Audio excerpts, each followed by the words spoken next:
तो नमस्कार। आज हम बात करेंगे वर्ल्ड वॉर टू के बारे में। वर्ल्ड वॉर टू की नींव वर्ल्ड वॉर वन के ख़त्म होते समय ही एक तरह से पड़ चुकी थी। 1919 में हुई ट्रीटी ऑफ वर्सालिस में ये चीज़ पूरी तरीके से मेंशन की गई थी कि वर्ल्ड वॉर वन का जिम्मेदार पूरी तरह से जर्मनी ही है। इसके लिए उस पर एक बहुत हैवी जुर्माना भी लगाया जाता है जो होता है 33 बिलियन डॉलर का। आज की करेंसी में अगर उसे देखें तो 270 बिलियन डॉलर हो जाता है वो। अब वो इतना हैवी अमाउंट था, इसका अंदाज़ा अगर मैं आपको दूं तो आप ये समझिए कि जर्मनी ने इस जुर्माने की आखिरी किस्त जो थी वो सन 2010 में दी थी। मतलब लगभग 100 साल लग गए उसको जुर्माना चुकाने में। इतना हैवी जुर्माना जर्मनी के ऊपर लगाया गया था। अब अगर किसी देश के ऊपर जुर्माना लगाया गया है, कोई देश अगर जुर्माना दे रहा है, तो इसका यही मतलब है कि वो पैसा तो जनता से लिया जाएगा, टैक्स के तौर पे लिया जाएगा। तो जब पहली किस्त जो जर्मनी ने दी थी वो दी थी 1921 में। सो धीरे धीरे जर्मनी की जो करेंसी थी जर्मन मार्क, वो इतनी तेज़ी से गिरने लगी कि वहाँ अनएम्प्लॉयमेंट और भुखमरी बहुत बुरी तरीके से फैल गई थी। अगर एक एग्जांपल दे के कहूँ तो एक ब्रेड अगर 160 मार्क की मिलती थी 1922 में, तो 1923 में वो 200 बिलियन मार्क की हो गई थी। मार्क, जर्मन मार्क की बात कर रहा हूँ मैं, जो करेंसी थी। तो जो ये अनएम्प्लॉयमेंट होता है, जो लोगों में गुस्सा इसकी वजह से आता है, इसका फ़ायदा उठाते हैं हमारे नए नेता एडोल्फ हिटलर। वो वर्ल्ड वॉर वन में जर्मनी की तरफ से एज ए सैनिक लड़ा था। और जब जर्मनी हारता है, सारा ठीकरा जर्मनी के ऊपर फोड़ दिया जाता है और अनएम्प्लॉयमेंट की ये सिचुएशन आती है, तो वो एक नेता की तरीके से निकलता है, लोगों में भाषण देता है और लोगों को समझाता है कि ये जो कुछ भी हुआ है ये सब कम्युनिस्टों की वजह से हुआ है। हम जर्मनी एज ए देश हार नहीं रहे थे, लेकिन कम्युनिस्ट लोगों की वजह से, ऐसे लोगों की वजह से हमको हार स्वीकार करनी पड़ी और इस वजह से हमारी ये हालत।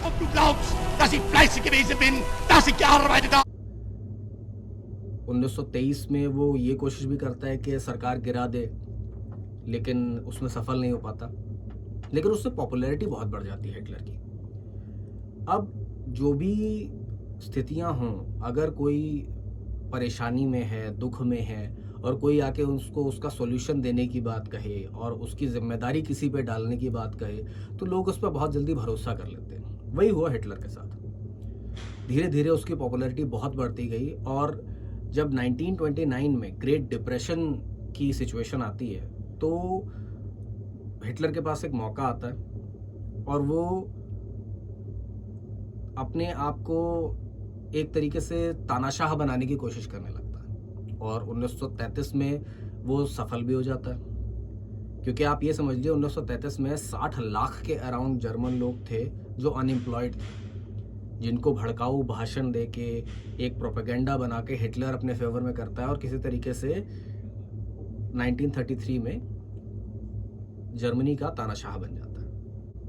हिटलर का ये सपना होता है कि वो एक ऐसी एम्पायर बनाए जिसमें शुद्ध जर्मन, शुद्ध आर्यन रेस के लोग हों, उसमें कोई भी ज्यूज या स्लाविक लोग ना हों। ऐसी उसकी कट्टर सोच थी और वो इसी चीज़ को प्रोपेगेंडा के तौर पे करता था कि जो ज्यूज हैं, जो स्लाविक लोग हैं, जो कम्युनिस्ट लोग हैं, वही सारी प्रॉब्लम्स की जड़ हैं। और अगर वो अपना जर्मनी को एक ऐसे स्थिति में लेके आना चाहता है जिसमें जर्मनी बहुत प्रॉस्परस कंट्री बन जाए, भुखमरी और अनएम्प्लॉयमेंट को दूर कर सके, इसके लिए वो बहुत सारी चीज़ें करता है। धीरे धीरे आर्म फोर्सेस बनाने लगता है, एयरफोर्स बनाने लगता है, नेवी बनाने लगता है, जो कि अगर कहा जाए तो ट्रीटी ऑफ वर्सालिस का एक तरीके से उल्लंघन था। ट्रीटी ऑफ वर्सालिस जो थी 1919 की, उसमें जर्मनी को पूरी तरह से दबाया गया था। उसमें फाइन वगैरह लगाए गए थे और साथ ही साथ में उसको ये भी कहा गया था कि जर्मनी किसी भी तरीके से अपनी कोई सेना बना ही नहीं सकता। जब 1935 में ये बात पता चलती है कि जर्मनी के पास में अपनी खुद की एयरफोर्स है, तो कुछ देश उसके बारे में थोड़ा बहुत विरोध करते हैं, लेकिन ज़्यादातर लोग यही कहते हैं कि यार इतनी बुरी तरीके से उनको दबा रखा है, भुखमरी हो रखी है, सब कुछ हो रखा है, अगर थोड़ा सेना वगैरह बना ली तो उसमें क्या दिक्कत हो गई। आप ये समझिए कि 1935 में ब्रिटेन एक एंग्लो जर्मन नेवल एग्रीमेंट करता है जर्मनी के साथ में, जिसमें वो एक तरीके से परमिशन देता है जर्मनी को कि वो अपनी नेवी भी बना सकता है। तो मतलब सब लोगों को ये चीज़ थी कि ठीक है यार, फ़ौज अगर बना भी रहे हैं तो इतना जुर्माना भुखमरी सब कुछ हो रखा है, अगर थोड़ी एयरफोर्स नेवी आर्मी वगैरह बना रहे हैं तो उससे कोई फ़र्क नहीं पड़ता, बना लेने दो। लेकिन ये जर्मनी से लगा हुआ जो फ्रांस था, जो उसके बॉर्डर को छूता था, उसको ये चीज़ सही नहीं लगती।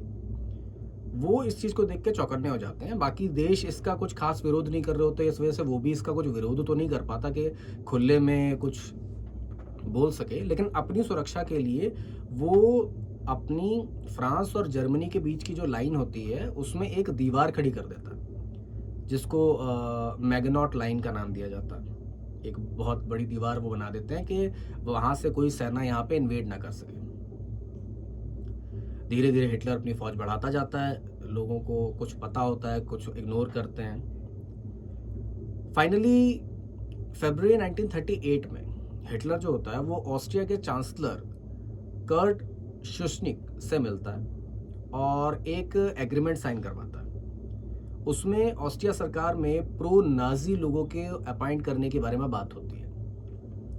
एक इस तरीके का षड्यंत्र होता है कि ऑस्ट्रिया को प्रो नाजी गवर्नमेंट के अंडर कर दिया जाए। सिचुएशंस इतनी ख़राब हो जाती हैं कि जो कर्ट शुशनिक थे ऑस्ट्रिया के चांसलर, वो एक वोट करवाने के उसमें आ जाते हैं कि देख लो भैया, अगर ऑस्ट्रिया को एक अलग से राष्ट्र रहना भी चाहिए कि जर्मनी में मिल जाना चाहिए। लेकिन हिटलर को ये चीज़ पसंद नहीं आती। हिटलर सोचता है कि अगर ये सब कुछ होगा, कुछ उसके फेवर में नहीं हुआ तो दिक्कत हो जाएगी। तो जैसे ही उसको ये बात पता चलती है, वो अपनी आर्मी लेके वियना के अंदर तक घुस जाता है। ऑस्ट्रिया में वियना के अंदर तक आ जाता है। अब ऑस्ट्रिया के जो चांसलर थे वो किसी तरीके का खून खराबा नहीं चाहते थे, तो वो खुद ही रिज़ाइन दे देते हैं कि भैया लड़ाई मत करो, आप इसका कंट्रोल ले लो और कोई खून खराबा नहीं होना चाहिए। हिटलर इस बारे में ये अफवाह फैलाता है कि कम्युनिस्ट लोग जो थे वो वियना में दंगा कर रहे थे, जिसके लिए जर्मनी की सेना को शांति बहाल करने के लिए वहाँ पे बुलाया गया था और इस वजह से वो लोग वहाँ पे आए। अब ऑस्ट्रिया की पार्लियामेंट जो थी उसको डिसॉल्व कर दिया जाता है और जर्मनी के अंडर में ऑस्ट्रिया आ जाता है बिना एक भी खून की बूंद गिराए हुए। ऐसा बेसिकली इसलिए भी होता है कि ऑस्ट्रिया में बहुत सारे ऐसे लोग थे जो हिटलर के पक्ष में थे। उनको ऐसा लगता था कि अगर ऑस्ट्रिया जर्मनी का एक हिस्सा बन जाएगा तो उसका इसमें फ़ायदा होगा और बहुत अच्छा रहेगा उनके लिए। अब हिटलर जब ऑस्ट्रिया के ऊपर कब्जा हो जाता है तब वो बढ़ता है चेकोस्लोवाकिया की तरफ। अब वो कहता है कि जो चेकोस्लोवाकिया का जर्मनी से लगा हुआ हिस्सा है, इसको सुडेटनलैंड भी कहा जाता है, उसके ऊपर जर्मनी का हक है। क्यों? क्योंकि वहाँ पे 30 लाख जर्मन लोग रह रहे हैं। अब उस समय के जो ब्रिटिश प्राइम मिनिस्टर थे नेवल चैम्बरलेन, वो किसी भी तरीके से लड़ाई को टालना चाहते थे। इसके लिए वो सितंबर 1938 में एक म्यूनिख एग्रीमेंट करते हैं और उसमें ये चीज़ बोलते हैं कि सुडेटनलैंड जो जर्मनी मांग रहा है वो हम आपको दे देते हैं, लेकिन आप एक शर्त रखो कि आप आगे कोई लड़ाई नहीं करोगे। कि अगर सिर्फ सुडेटनलैंड ही आप चाहते हो, ऑब्वियसली वहाँ पे वैसे भी 30 लाख जर्मन लोग ही रहते हैं, तो आप उसको ले लो, लेकिन अब आगे कोई लड़ाई नहीं होनी चाहिए। The settlement of the Czechoslovakian problem, which has now been achieved, is, in my view, only the prelude to a larger settlement in which all Europe may find peace. Hitler उस समय उस बात को मान जाता है और एग्रीमेंट साइन करके सुडेटनलैंड को जर्मनी में मिला लेता है। लेकिन एक महीने के अंदर ही मार्च 1939 में वो इस शर्त को तोड़ता है और चेकोस्लोवाकिया को इन्वेड करके उसको 2 हिस्सों में उसके ऊपर अपना कब्जा कर लेता है। 2 हिस्सा किस तरीके से कि एक हिस्सा जो होता है वो पूरी तरीके से जर्मनी में मिला लेता है, जो जर्मनी से लगा हुआ होता है, और उसके बाकी का हिस्सा जो होता है उसको सोवाक रिपब्लिक का नाम दे देता है और एक पपेट गवर्नमेंट बना देता है जो नाजी गवर्नमेंट ही होती है। इसके बाद में हिटलर कब्जा करना चाहता है पोलैंड पे। अब पोलैंड पे यूएसएसआर भी कब्जा करना चाहता था, उसके ऊपर नज़र रशिया की भी थी।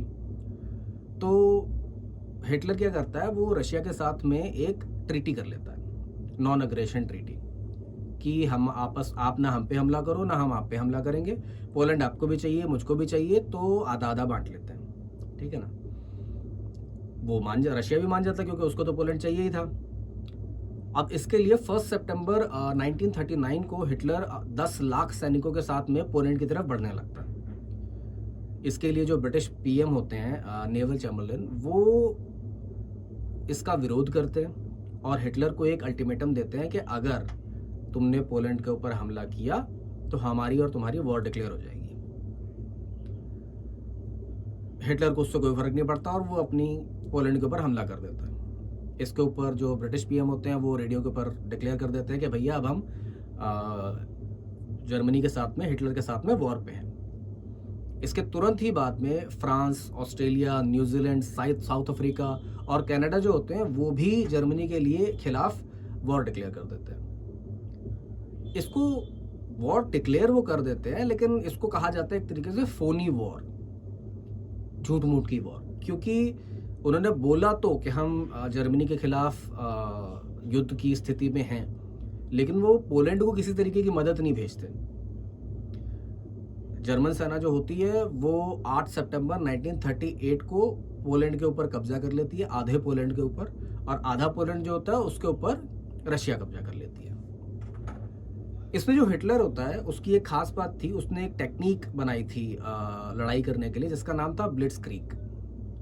ब्लिट्सक्रीग टेक्निक का वो इस मतलब था, ब्लिट्स का मतलब होता है बिजली, ठीक है ना, तो वो बिजली की तेजी से ऐसा हमला करे कि सामने वाले को संभलने का मौका ही ना मिले। बहुत तेजी से फुल स्पीड में टैंक से जमीनी हमला किया जाए, अपनी लुफ्तवाफे एयरफोर्स थी जर्मनी की, उससे हवाई हमला किया जाए और सामने वालों को पता चलने से पहले ही उसको हरा के कब्जा कर लिया जाए। इसमें यह भी मशहूर था कि क्योंकि अगर आपको लगातार हमला करना है, तेज़ी से हमला करना है, तो सैनिकों को बहुत ज़्यादा अलर्ट रहना पड़ेगा, बहुत लंबे समय तक काम करना पड़ेगा। इसके लिए ये भी एक थ्योरी है कि वो परविटीन नाम का एक ड्रग है जो अपने सैनिकों को दिया करता था, आज उसको हम क्रिस्टल मेथ के नाम से जानते हैं। उसके यूज़ से आपको नींद नहीं आएगी, भूख नहीं लगेगी, आपको दर्द का एहसास नहीं होगा। आप ये समझ लो कि 3 दिन तक बिना सोए सैनिक चलते रहते थे, 60 किलोमीटर चलते जा रहे हैं, थक ही नहीं रहे हैं बिल्कुल भी। इसका जर्मन सेना को बहुत ज़्यादा फायदा मिला था। Confidential military communiques reveal the Allies suspected the Nazis were using something to supercharge their troops. Although इसके लॉन्ग टाइम इफेक्ट सैनिकों के ऊपर थे, लेकिन उस समय अगर कहा जाए तो जो लड़ाई हुई थी उसमें हिटलर को बहुत फ़ायदा मिला था। तो अपनी इस टेक्निक का इस्तेमाल करके, जैसा कि मैंने बताया, आधे पोलैंड के ऊपर वो कब्जा कर लेता है, आधे पोलैंड के ऊपर रशिया कब्जा कर लेता है। अब जो स्टालिन था, सोवियत का लीडर, उसको ऐसा लगता है कि हिटलर अपना अगला निशाना फिनलैंड को बनाएगा, और फिनलैंड, क्योंकि जहाँ पे वो रहता था स्टालिन, उसके घर के पास में ही उसके बॉर्डर पड़ते थे, तो उसने कहा कि अब हमें फिनलैंड के ऊपर खुद ही कब्जा कर लेना चाहिए। वो फिनलैंड को ये वाला खतरा दिखा के अपनी ज़मीन देने के लिए कहता है, लेकिन फिनलैंड मना कर देता है ऑब्वियसली। इस वजह से नवंबर 1939 में स्टालिन जो होता है वो फिनलैंड के ऊपर हमला कर देता है।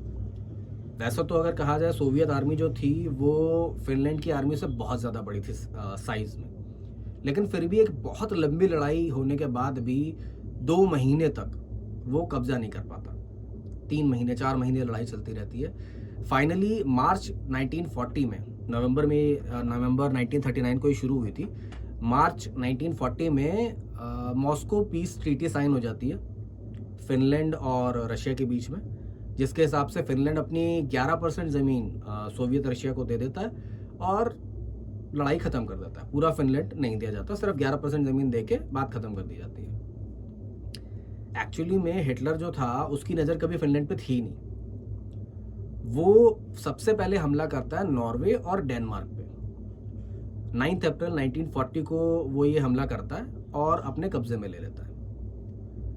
10 मई 1940 को ब्रिटिश पीएम जो होते हैं नेवल चैम्बरलेन, वो अपने पद से इस्तीफा दे देते हैं। वो ये कहते हैं कि इतने सारे पड़ोस के देश हैं जिसके ऊपर हिटलर ने कब्जा कर लिया, जर्मनी ने कब्जा कर लिया, और वो कुछ भी नहीं बिगाड़ पाए उसका, तो उन्हें पीएम रहने का हक नहीं है। अब बन जाते हैं विंस्टन चर्चिल ब्रिटेन के नए prime minister. Sought an audience of the King this evening and tendered to him my resignation, which His Majesty has been pleased to accept. His Majesty has now entrusted to my friend and colleague, Mr. Winston Churchill, the task of forming a new administration on a national basis. और जिस दिन ये होता है 10 मई को 1940 में, उसी दिन Hitler France, Belgium, Netherland, Luxembourg सब पे फुल ऑन वॉर डिक्लेयर कर देता है, हमला कर देता है। फ्रांस के सैनिक जो थे, फ्रांस को तो पहले से ही पता था, मैंने बताया था आपको, मैगनॉट लाइन बनाई थी उसने, उसके बंदे मैगनॉट लाइन पे जाके खड़े हो जाते हैं। बेल्जियम और लक्समबर्ग का जो बॉर्डर होता है उस पर भी फ्रांस के सैनिक आ जाते हैं। ब्रिटेन की सेना वहाँ पे आ जाती हैं कि भैया हमें सब साथ देना है और किसी तरीके से उनको हटाना है।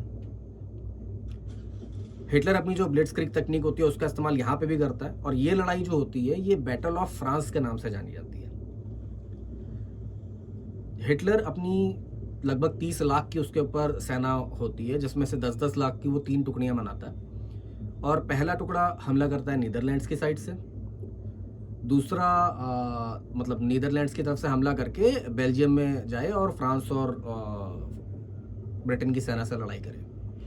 दूसरी टुकड़ी जो होती है उसे मैगनॉट लाइन पे भेज देते हैं। अब तीसरी टुकड़ी जो होती है उसके लिए बेसिकली फ्रांस का एक हिस्सा था आर्डेनस फॉरेस्ट का।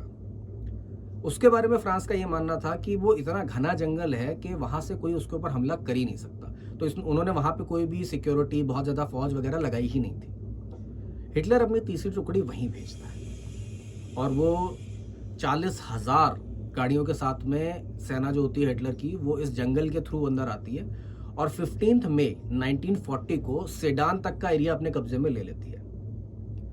अब ये बढ़ते हैं नॉर्थ की तरफ। ब्रिटिश सेना और फ्रांस के जो बंदे थे वो बेल्जियम में बॉर्डर पे वहाँ पे लड़ रहे थे।